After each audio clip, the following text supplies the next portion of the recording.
allegiance to his pocket, not to his leader. Number three, it cannot be depended upon. It was not reliable. It cannot be trusted. What ruled him happens to be what he wants to get, his own gain. His own gain. And that is life for you. That's life for you. So today, I'm just trying to give you a bit background of what we looked at last week. The same way, when you look at loyalty between, look at Elijah, Elisha. Elisha was very loyal to the end, to the core, to Elijah.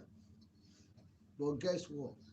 When it comes to Gehazi, his loyalty was Gehazi come from the same school of Judas Iscariot. Elisha received double portion of Elijah's anointing. You can imagine if Gehazi had been so faithful, reliable, trusting, and loyal, dependable faithfulness, that the kind of double anointing that he would have received, the impact it would have made. But guess what? He received the reward of a betrayer. Of a betrayer. So let me speed on a little bit. Because one of the things I have come to know in my little life is that God has decreed that citizens must be loyal to the government and its elected leaders, primarily for the good of the country.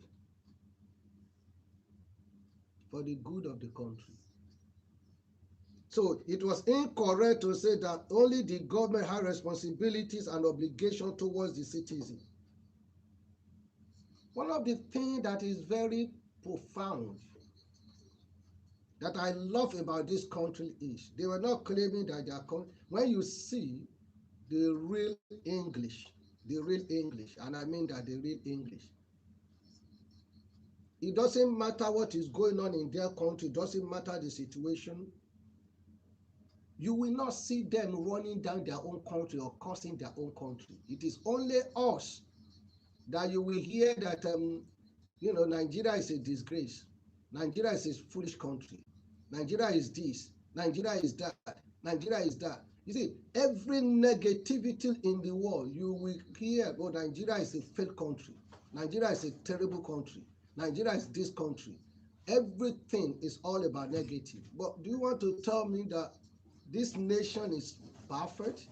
The United States, in a month, 45 mass killings. 45 in a month, one single month. 45. Statistics show that gun violence, in America in a year, that takes away 38,000 lives in a year. This, between March and April 16, 45 mass killings. 45. And you're still not going to see them and begin to run down their nation. In other words, the government have responsibility, then the citizen too has responsibility. So the people must also accord the government the respect and the loyalty that they deserve. The loyalty they deserve. See, the biblical instruction is very clear that you need to obey the government of the land. You need to be loyal to the country leader. That does not come from leader himself, but from God. From God. So if citizens are disloyal towards the leader, that means they are disloyal to God. That means they are disloyal to God. You need to ask yourself that serious question. That, okay, the citizens that have their voters card, they have authority to vote, and they collected money to go and do something else. So who are they loyal to? Their pocket, not the nation. And you send the same people that you say they are corrupt, you voted for them, send them back, you collected money from them, and you're still complaining of loyalty or disloyalty. I want to tell you, beloved, that you are disloyal. You are disloyal to your conscience. You are disloyal to your nation. You are disloyal to your family. Then put that together. You are a betrayer. You are a betrayer. So as much as citizens deserve justice and fairness from government, we need to also understand as citizens that we have responsibilities. That your government is a replica of who you are, who you are. You cannot complain about who you voted him time and time and time and time and time and time again. You cannot. As long as you continue to support and you continue to betray your conscience, your vote, then you are equally responsible for what is going on in any given nation. Look, there is bound to be disagreement. The government has responsibility, the citizen has responsibility. There is bound to be disagreement and differences of opinion. I embrace that. I know that. I love that. But we must immediately return to the guidance provided. If you look at the scripture, from the biblical perspective, there are guidance. From the Quran perspective, there are guidance. From other religious books, there are guidance. What is guiding you? And sometimes people will not come, oh, the problem of the nation is religion, is religion, is religion. Is it religion that says you should be stealing? Is it the religion that says you should be selling your vote? Is it religion that says you should not be loyal and faithful to your community, to your family, or to your nation? Come on. No religion. I have read and studied all the major world religion. African traditional religion do not say you should go and steal. You should go and, you should not be loyal to your family. You should not be loyal to your nation. African traditional religion do not say you should be a betrayer. Whether you worship Shango, Oya, Ogun, whatever it is, they do not say, in what I have read, there is nowhere it is stated that they encourage you to be disloyal or to be a betrayer. They build their trust on honesty, sincerity, and loyalty. So the problem of the nation has got nothing to do with religion. It's got to do with you and I, because we sold our conscience to the devil. We sold our conscience to the devil. Is it the same? Is it the nation that say you should not be faithful to your family? Is it the politician that says you should not be faithful to your family? The answer is no. Are they the one ruling your family? The answer is no. So there's so many things that is wrong with us. But my concern is that when you start to condemn and curse your nation, you are indirectly cursing yourself. And that is very evident. It's very evident in most things that we do. So we should not choose to discredit one another or be hostile and defame each other. So which could lead to our own destructions too. It will lead to destruction. And it will be shameful if such disagreement, disloyalty are witnessed by international community.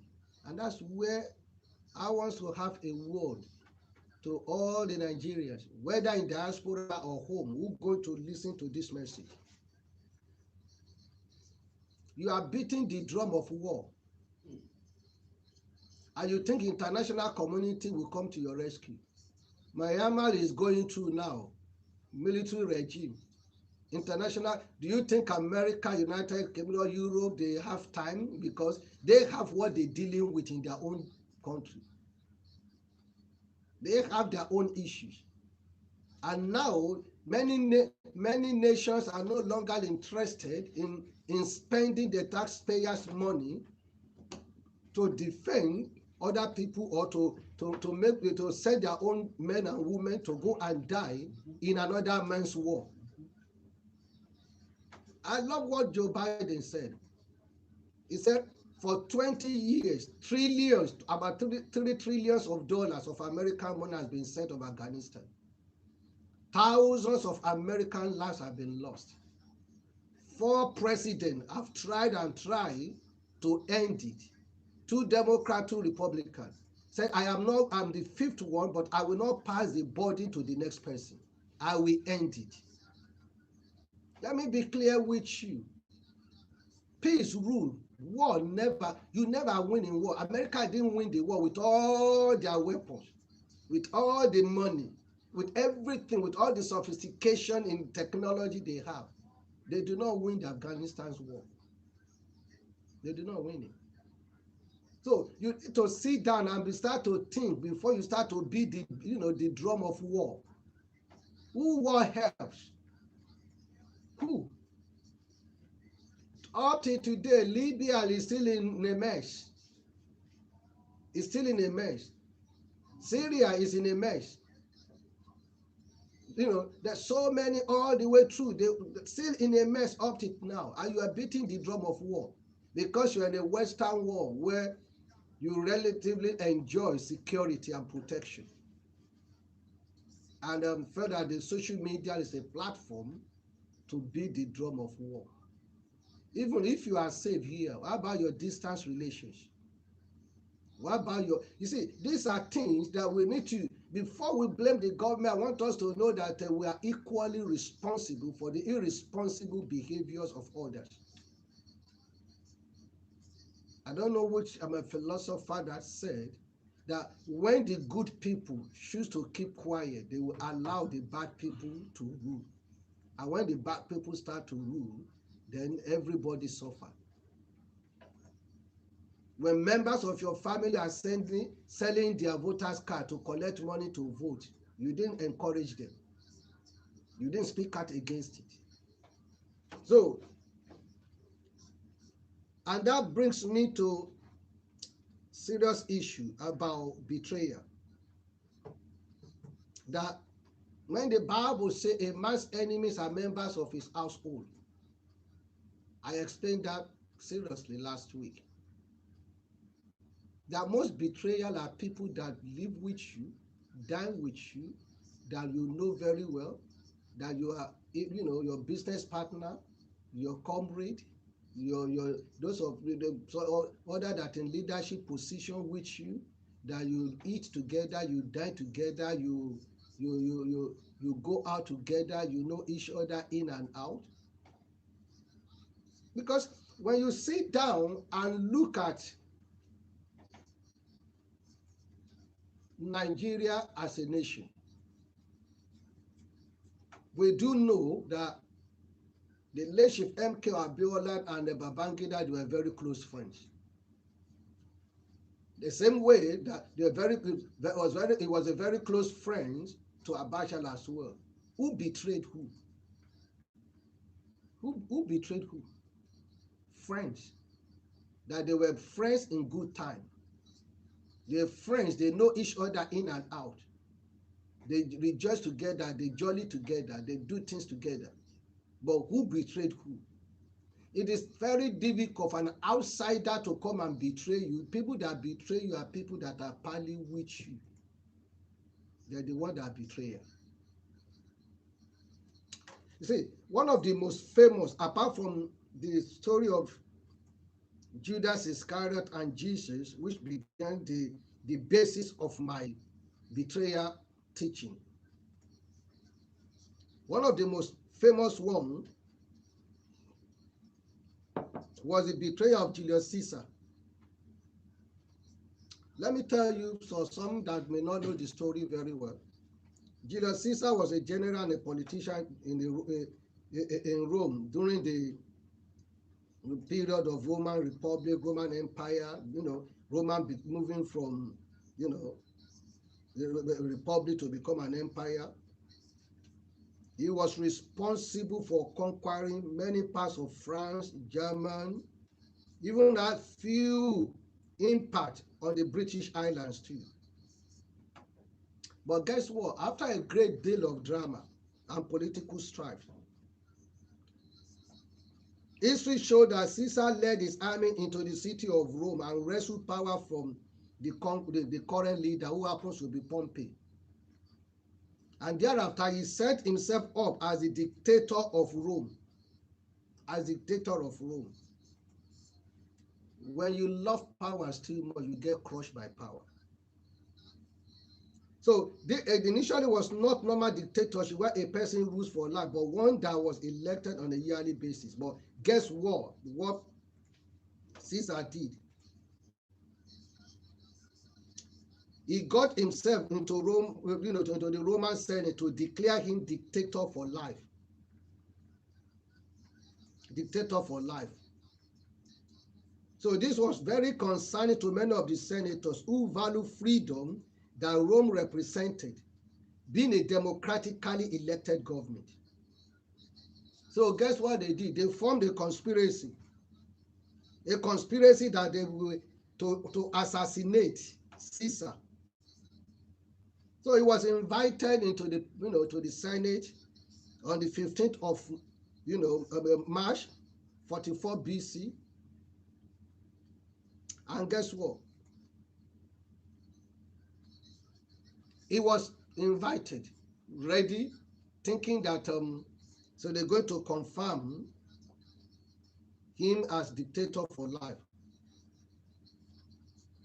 And you see, and being a soldier and a general that now become a politician, he was ready for battle any day, any time. And when you read his story, look at his historical life. I read the account of his assassination,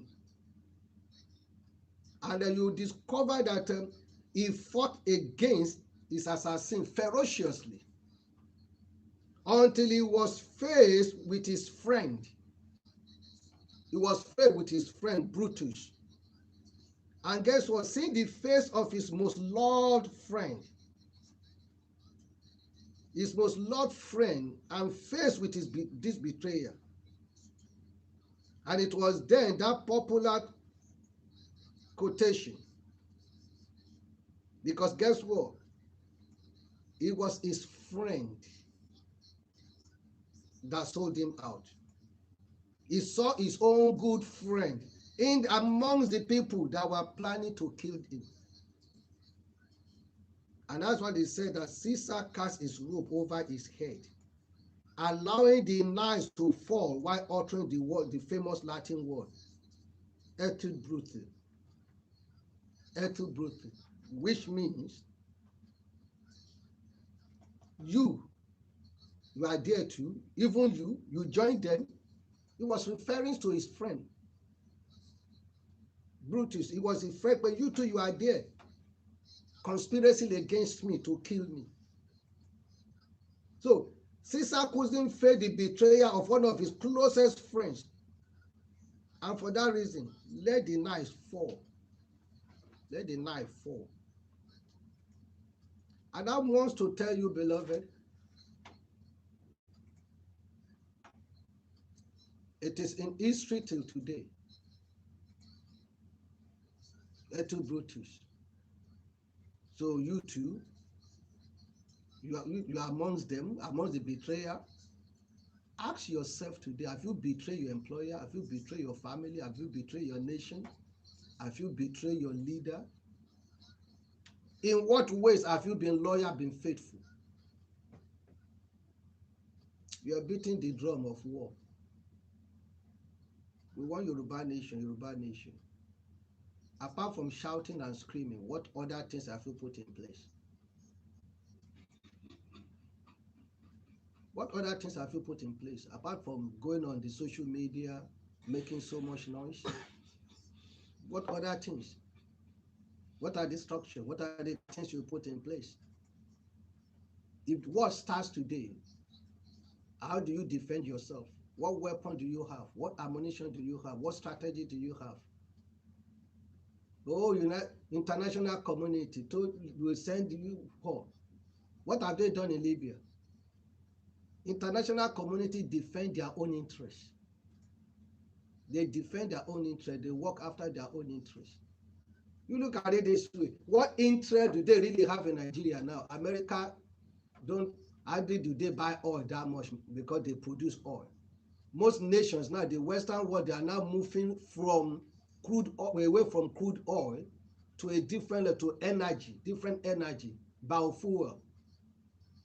Things are very soon your crude oil will be of no importance. What are you fighting? There's time now, as I've said to you, this program is to provoke you, to let you to think that all of us do not have to go in the same way. I love freedom, I share freedom. Nobody, I mean, only a wicked soul that will not love freedom. But those who want to fight for war, they need to be well prepared.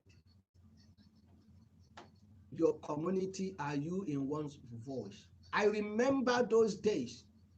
If an Ijebu man wants to marry a Kitty person, you hear that or a Kitty man wants to marry an Ijebu girl. Don't go and marry Ijebu girl. No.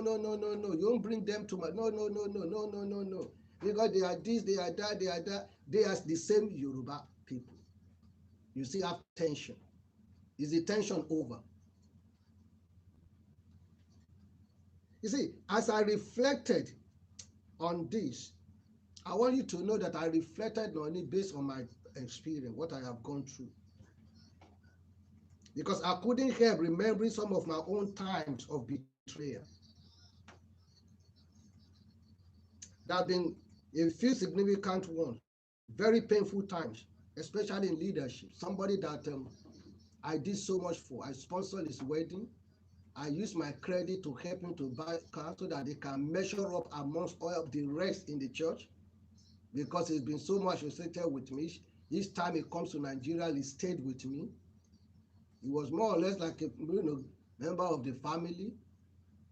But that kind of individual decided to, if I don't mind if you say things that is right, what you see, nobody can condemn you for that. This is what you saw.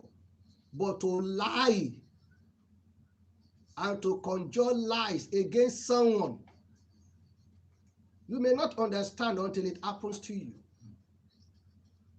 You may think that, you see, before Yoruba will say that, there is no smoke without fire. There are plenty smoke without fire.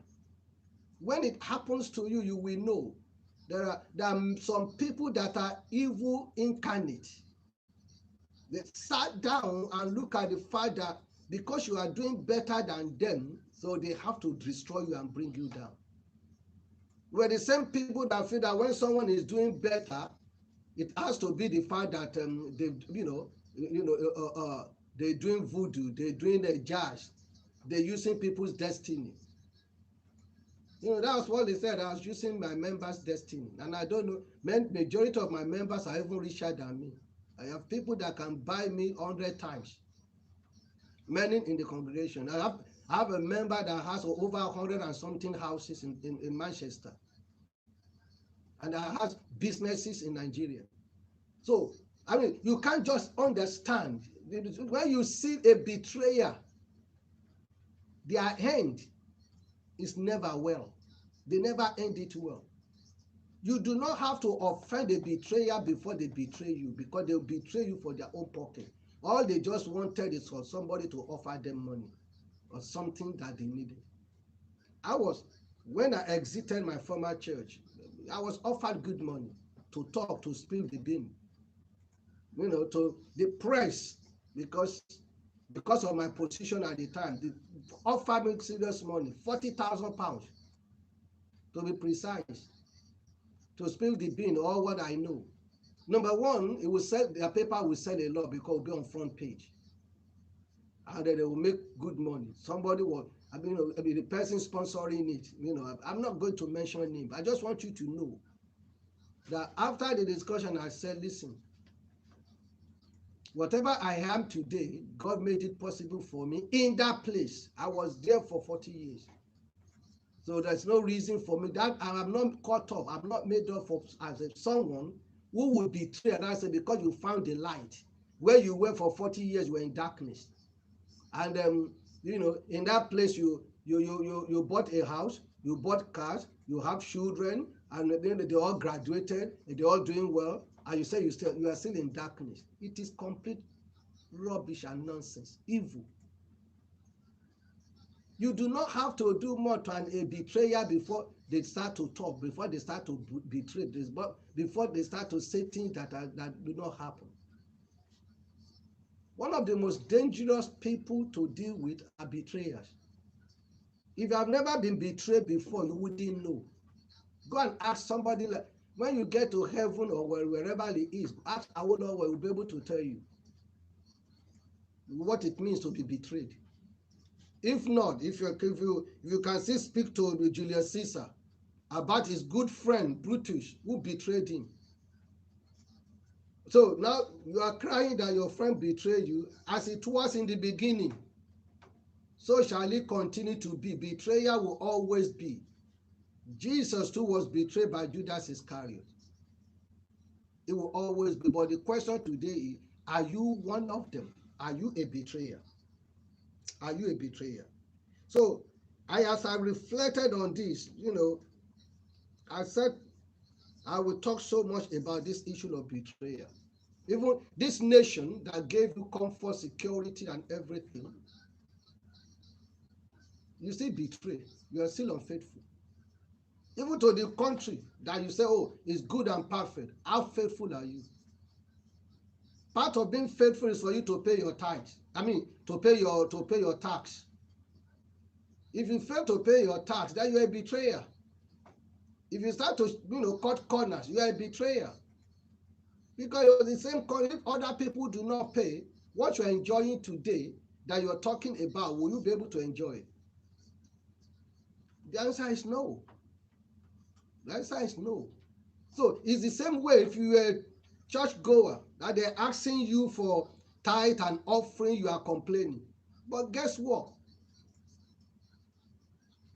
The electricity, the music, the air condition, the chair, the microphone that you're using, so it dropped from heaven. Or God just supplied them from the manufacturer without paying for it. Sometimes when you listen to some people's argument, you will see the tendencies of a betrayer. I'm not saying things are perfect. You are part of the system that are imperfect.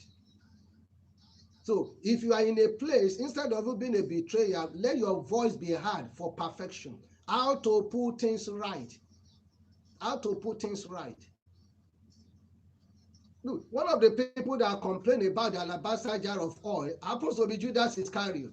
Oh, we could sell this and use the money to help the poor. How many poor has he helped? How many poor has he helped?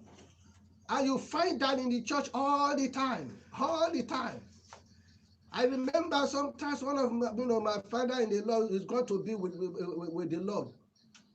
If you go and report to him that one of the shepherds did that, he will let you finish. Baba will not ask you. Tell me before God and man with your life that in your place of work you have never taken a pen or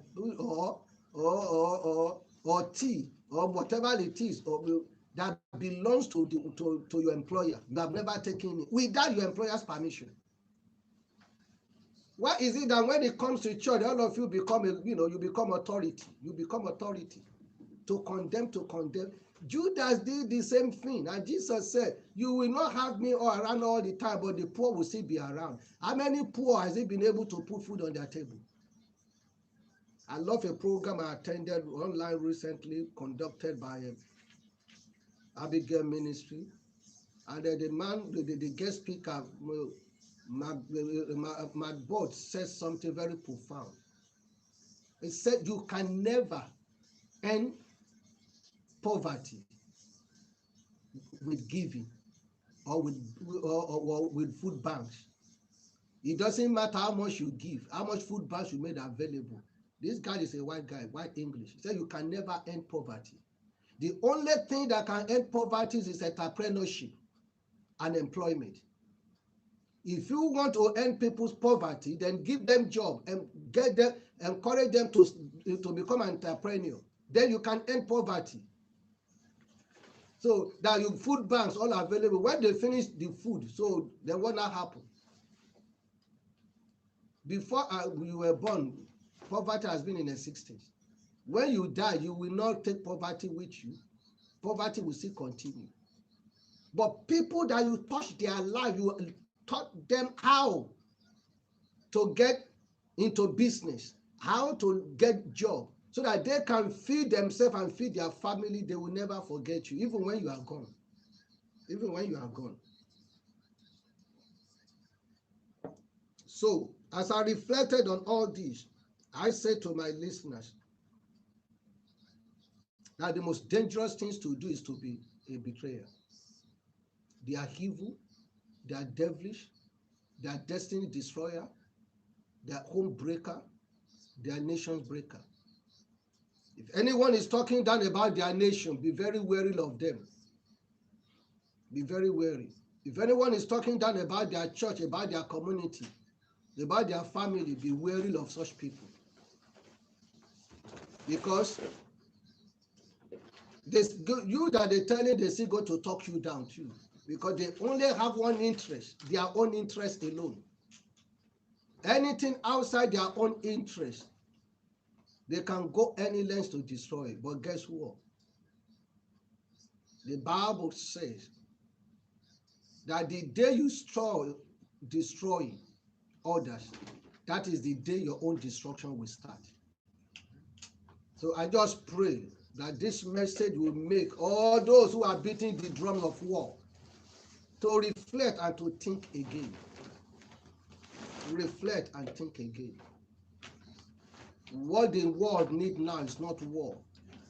What we need now is peace. Nothing is settled by war. You're still going to sit down and talk. Let's keep on talking. One of the reasons why I disagree with the PLO, Yasser Arafat and all that, was the fact that you don't go to negotiation table and think that you are going to have everything that you ask for. It's not possible. Get what you need to get first. Go ahead, get the Palestinian state. Let that start first. You continue to negotiate. As long as there is life, you still continue to negotiate. Those ones that you're unable to get, you negotiate thereafter. And build on what you have first.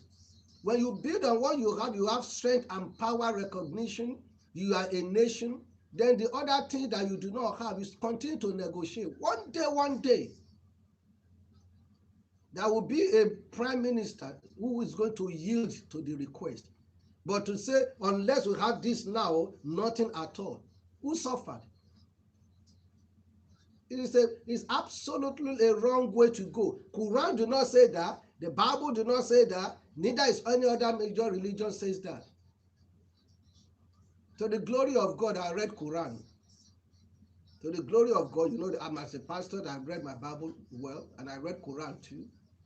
So I can say to you very well, very, very, very well,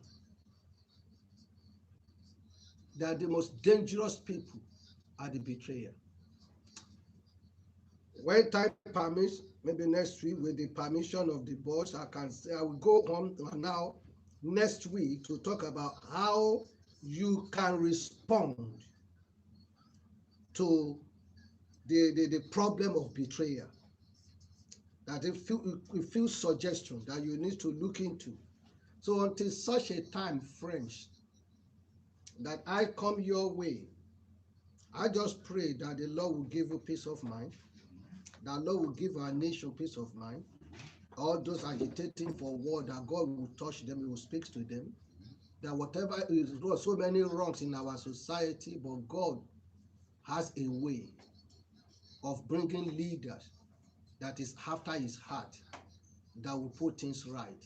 The Western nation that we talk about, they didn't get there one day. They had war, they had issues, they had so many things until they were able to get there. Until short a time I come your way, make sure you go to church today. No more excuse of not coming to church. Restriction about church is lifted. You go shopping, you do all sorts of things. So do it. God bless you and have a nice Sunday.